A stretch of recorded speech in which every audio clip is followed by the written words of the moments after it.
एक खोटं बोलू बाई, दोन खोटं बोलू, दोन खोटं बोलू बाई, तीन खोटं बोलू. 12 चौकी वाडा, दारात गाडी घोडा, घोड्याला खायला पुरण पोळी, बाई रुपेरी थोडा. आडबाई आडोनी आडाच पाणी काढोनी, कळशी भरते सोन्याची सून थोरा मोठ्याची. असं सासर नको ग बाई, नाव नुसतं मोठं, नाव नुसतं मोठं, ज्याचं लक्षण बारी खोट. पैलमा गणेश देवा, माझा खेळ मांडला, करीन तुझी सेवा, करीन तुझी सेवा, मला हवा करतार, चंद्रपोळी चौकडीत माझा संसार. 3 दगडांची चूल फुंकले निखारे, मुठभर जोंधळात सुख माझे सारे. नांदा सौख्य भरे, नांदा सौख्य भरे, नांदा सौख्य भरे, नांदा सौख्य भरे.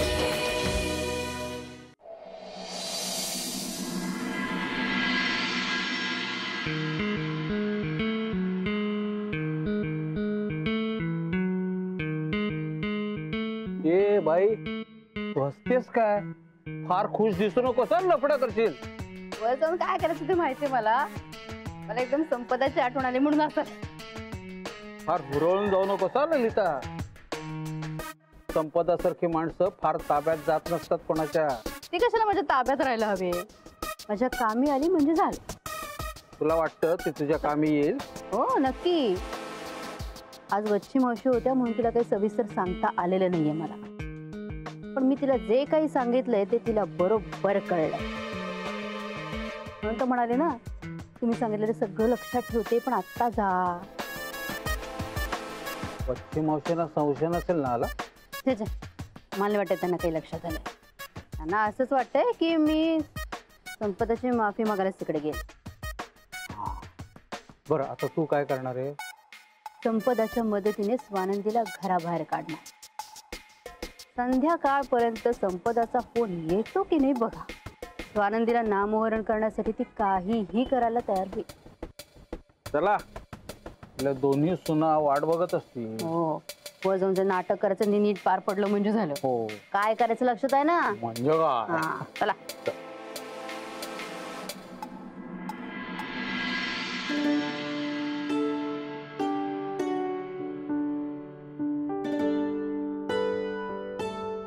अरे बापरे, वहिनी आई अजून कशा आल्या नाही? खूपच उशीर झालाय. बाबा आहेत ना सोबत, मग कसली काळजी? तसं नाही, त्यांची तब्येत बरी नाहीये ना, म्हणून जरा काळजी वाटली. द्या वरती. आई बाबा असतील.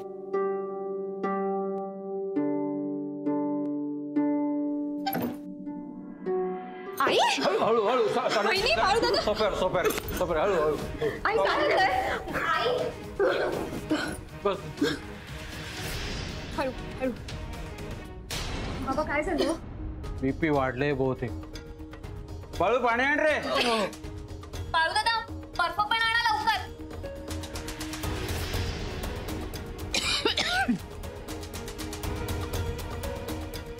ललिता, खोल श्वास घे. बाळू जरा थंडगार पाणी आण रे. गार पाण्याचा हपका मारूया चेहऱ्यावर, बरं वाटेल. बाबा, डॉक्टरांना फोन करूया. नको नको, बर्फाचा गारवा मिळाला ना, बरं वाटेल तिला.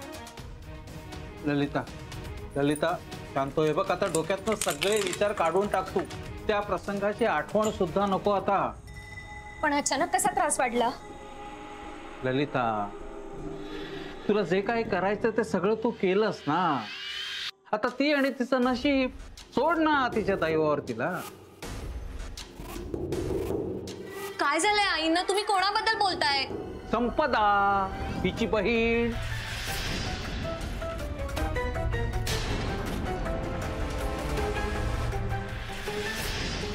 दुसरा काही विषय आहे का आपल्या घरात बोलायला? मला तर भीती वाटते संपदाच्या काळजीने हिने तब्येत बिघडवून घेतली नाही म्हणजे मिळवली. ताई भेटली होती की फोन केला होता तिने?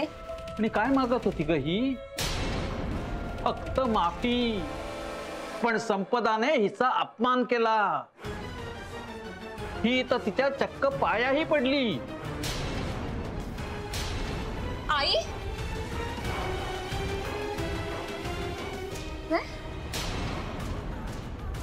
पण ताई भेटली कुठे? आई आई बरं झालं तुम्ही आलात. काय झालं? काय झालं बाबा? काय झालं? अरे तिचं बीपी वाढलं अचानक.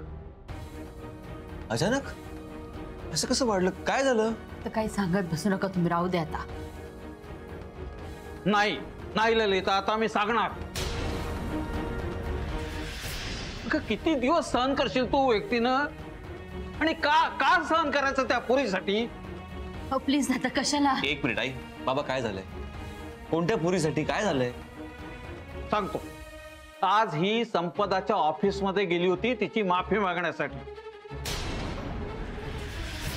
बरोबर मलाही घेऊन गेली. काय? आई संपदाच्या ऑफिस मध्ये गेली होती? अरे विद्ये, का? अरे हिला असं वाटतंय की हिने संपदाच्या माहेरी येण्याचा विषय काढला म्हणून ती चिडली आणि तिने हिचा अपमान केला. ह्याच्यात संपदाची नाही हिची चूक आहे असं हिला वाटतंय. ती नव्या नवरीसारखी इतकी छान नटून आली होती की कोणालाही असंच वाटेल की मुलगी हळदी कुंकवासाठी घरी आली आहे म्हणून. नवरा माहेरी टाकून गेलाय असं एकही लक्षण तिच्यात वागण्यात दिसत नव्हतं. हो म्हणून तर हिचा गैरसमज झाला ना. पण त्याच्यासाठी संपदाने हिला इतकं बोलायचं, हिचा एवढा अपमान करायचा. आणि म्हणून ही तिची माफी मागण्यासाठी तिच्या ऑफिस मध्ये गेली. आणि त्या मुलीने आम्हाला 1.5 दमडीची ही किंमत दिली नाही.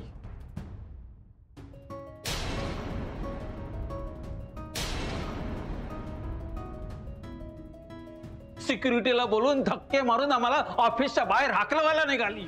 काय? संपदा असं वागली? दिस इज टू मच.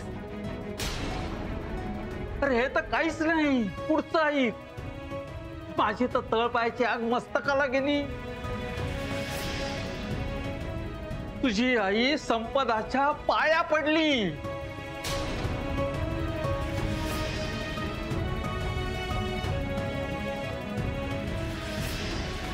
काय? आईने संपदाचे पाय पकडले? हो.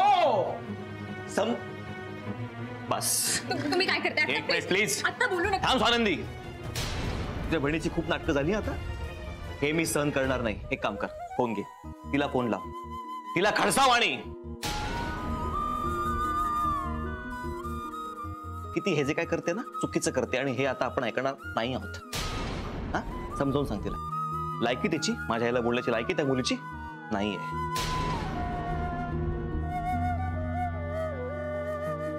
मी माझ्या आईला बोललेलं कधीही सहन करणार नाही. सांग तिला. बोल, फोन लाव. इंद्रनील काय बोलतोस तू असं? त्याची सख्खी मोठी बहीण आहे रे ती. पण तू आई आहेस माझी. तुला कोणीही काय बोललं तर मी सहन करणार नाही, मग ते कोणी असो.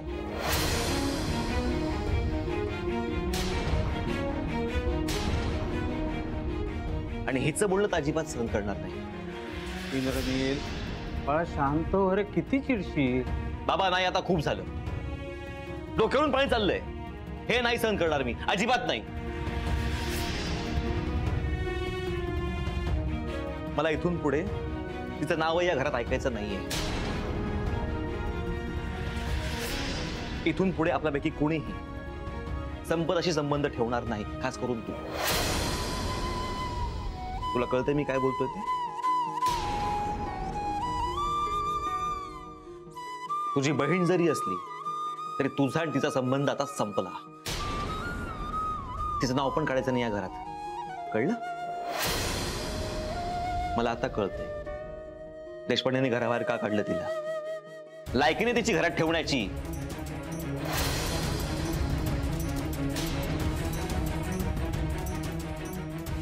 दीड दमडीची मूर्ख मुलगी आहे ती. आई तू काळजी करू नकोस. तू रिलॅक्स हो आधी. हा तुला बरं वाटतंय का? आपण दवाखान्यात जायचं का? हा नको. नक्की बरं वाटतंय का? इथे पडतेस का तू नीट? नाही बरं आहे रे आता.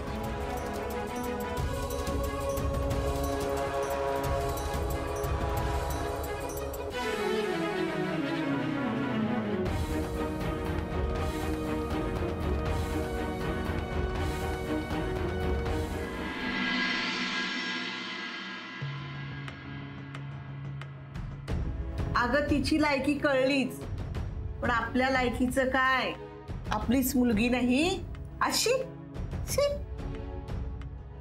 मला आशा होती हो की ललिताताई तिची माफी मागायला गेल्यावर तरी तिला आपली चूक कळून येईल, पण नाही, हिची मुजोरी संपतच नाही. आणि ही अशीच वागत राहिली ना तर हे कधीच माफ करणार नाहीत तिला. आमचं मात्र मधल्यामध्ये मरण. अच्छी आत्या फार विचित्र वागली का हो संपदा? विचित्र बाई ग, मला तर आश्चर्य वाटलं ललिताने हे सगळं कसं ऐकून घेतलं.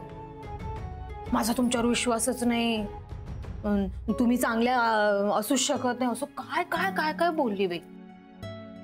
वच्ची आता काय करायचं ग? नाही म्हणजे ती तिचा अहंकार सोडणार नाही आणि वसंता आपली तत्व धरून ठेवणार. मी म्हटलं ना मधल्यामध्ये आमचं मरण. त्या दिवशी घरात पाहुण्या होत्या, समारंभ चालला होता चांगला, म्हणून मी तिला कडक धरली नाही हो. नाही तर त्याच वेळी खोलीत नेऊन कोंडली असती ना तर हा सगळा प्रसंगच घडला नसता. बरं जाऊ दे ना, तुम्ही नका ना एवढं मनाला लावून घेऊ. मी पण होते त्या दिवशी, का स्वतःला दोष देताय? संपदा अचानकच सुरू झाली, आपल्याला काही कल्पना होती का? नाही नाही अच्छी आत्या, तुम्हाला आठवतंय समारंभ चालू असताना संपदा स्वानंदीला हाताला धरून किचन मध्ये घेऊन गेली होती? हो.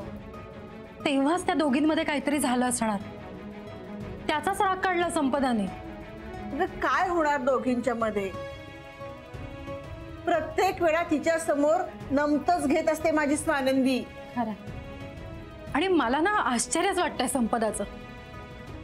म्हणजे इतक्या बायकांसमोर वाटेल तसं बोलण्या अगोदर तिने हाही विचार केला नाही की त्या बायकांनंतर आपल्याला काय बोलतील. पण काय झालं? सगळ्या बायका ललिताबाईंची माफी मागून गेल्या, पण हिचा तुसडा स्वभाव बदलणार आहे का? सडा कसला म्हणायचा? पोरकटपणा आहे हा. घर सोडून ना तिने स्वतःला शिक्षा करून घेतली. आता आपण मोठे आहोत ना, आपल्यालाच तिच्या भल्याचं काहीतरी करावं लागेल बाई. पण मला तर ललिताबाईंची कमाल वाटते. म्हणजे ती इतकं बोलली तरी यांनी ऐकून घेतलं. खाजवून खरूज काढणं म्हणतात ना, तसं केलं ललितानं. मी सहज बोलले असं बोलली खरी ती, पण ते बोलण्यामागचा सूर कसा होता तिचा? कुणालाही राग येईल असाच होता.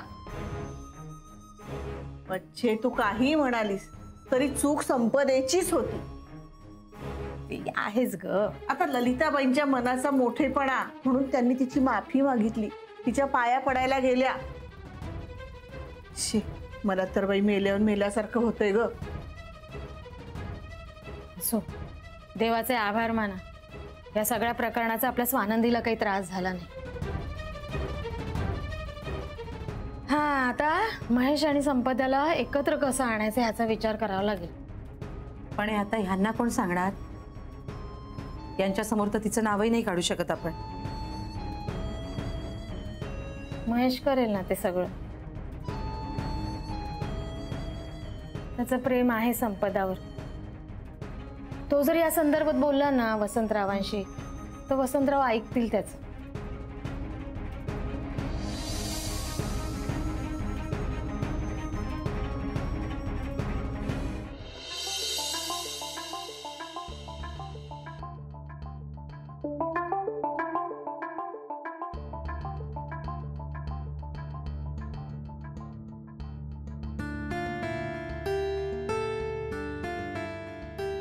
काकू नाश्ता.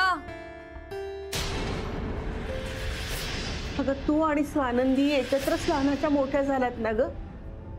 ती एवढी गोड आणि तू अशी कशी ग कडू झालीस? तुम्हाला जसा विचार करायचा तसा करा आणि करत बसा स्वानंदीचं गुणगान.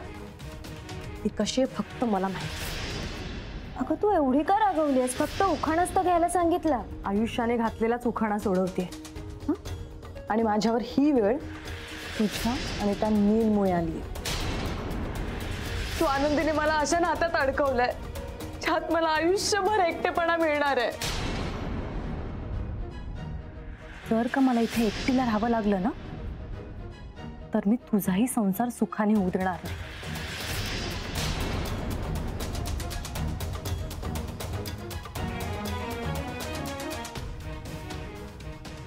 स्वानंदीने माझं आयुष्य बरबाद केलं. तिच्यामुळे आज मी एकटी पडली. सोडणार नाही मी तिला. माझा अपमान करून तुला स्वानंदीचा बदला नाही घेता येणार. तिचा बदला तुला घ्यायचा असेल तर फोन कर मला.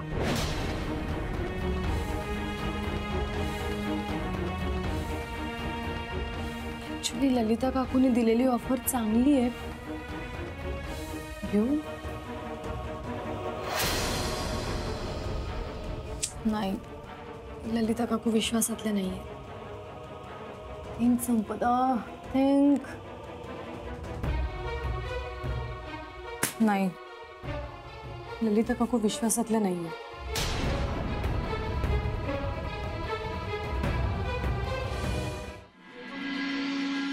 चार पायांचा जाडा प्राणी हत्ती.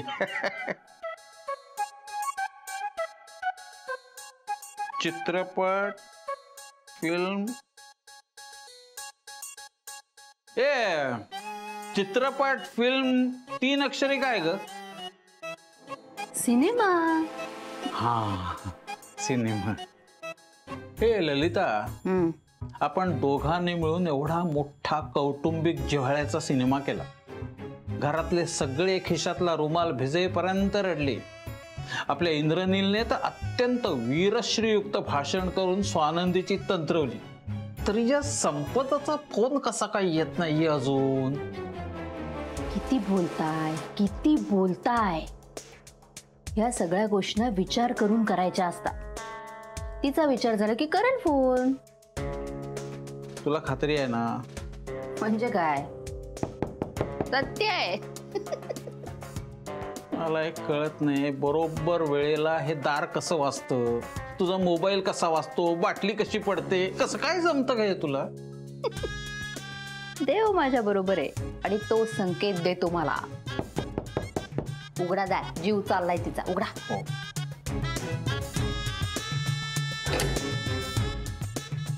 ये बाई. आई, चला तुम्ही जेवायला. मी गरम गरम पोळ्या करून वाढते. आले का ग सगळे? भाऊजी आणि स्वानंदी घरचं सामान आणायला गेले. हे अजून आले नाहीयेत, पण येतील 5 मिनिटात. आणि त्यांना बसायचं तेव्हा ते बसतील जेवायला. तुम्ही चला बसा बघू आधी. 1 मिनिट. ये ना जरा, बस. आई, मी तवा ठेवलाय. असू दे, बाळू आहे ना, तो पाहे. हं, पण खरंच आपली पुण्याई थोर म्हणून हिच्यासारखी मोठी सून मिळाली आपल्याला. मग किती बोलायचे ग मी तुला. हो ना, बघ ना, ती किती आश्चर्यचकित झाली तुझं प्रेम बघून. नाही, मला माहितीये घरातल्या सगळ्यांवर आईंचं खूप प्रेम आहे. म्हणून तर त्यांच्या रागाची पर्वा न करता मी त्यांच्याशी हक्काने बोलते. पण मला तुझा मोठेपणा कधी कळला नव्हता. स्वानंदीमुळे माझ्या लक्षात आलं की किती मोठी आहेस तू. तिच्याकडे पाहताना लक्षात आलं की किती चांगली सून आहेस अगं तू. आई, पण स्वानंदीलाही तुमची काळजी आहे. तिचंही तुमच्यावर खूप प्रेम आहे. ते दिसलंच ना. मला बरं नाही म्हटल्यानंतर तू पायाशी बसली तीच बर्फ जुळायला आणि तिने डोक्यावर बर्फ ठेवला. तू जे केलंस ना निलिमा, त्याला सेवा म्हणतात. आणि ती जे करत होती त्याला देखावा असं म्हणतात. हो, मला आठवतं ना. आता तसं नाही, प्रत्येक वेळेला निलिमा आपल्या पाठीशी उभी राहिलेली आहे. पण फक्त ती बोलून दाखवत नाही, हा तिचा दुर्गुण आहे. हो ना, आणि म्हणूनच मला तिची किंमत कधी कळली नाही. आणि स्वानंदी लहान असून सुद्धा मोठेपणा घ्यायला बघत असते. माझ्यामुळे तुझा आत्मविश्वास गेला होता, दबून गेली होतीस तू. पण आता नाही, आताही नाही चालवून घेणार मी. आणि निलिमा, त्यासाठी तुला स्वतःला बदलायला हवं. स्वानंदी समोर सतत नमतं घ्यायलाच हवं असं काही नाही अगं. मोठी सून आहेस तू या घरातली. हे बघ निलिमा, आता निरंजन आला ना की आपण चौघे मिळून जेवायला बसूया.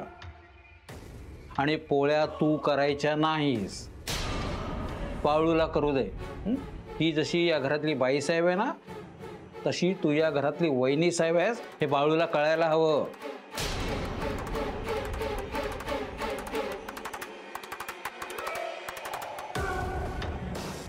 नीलिमा जा बाळ, आले.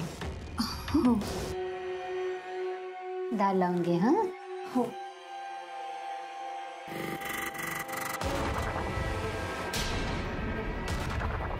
कशी जादू झाल्यासारखी भारावली ती बघितलंत ना. आता सगळं चांगलं होणार. सत्य आहे, संपदाचाच फोन असणार.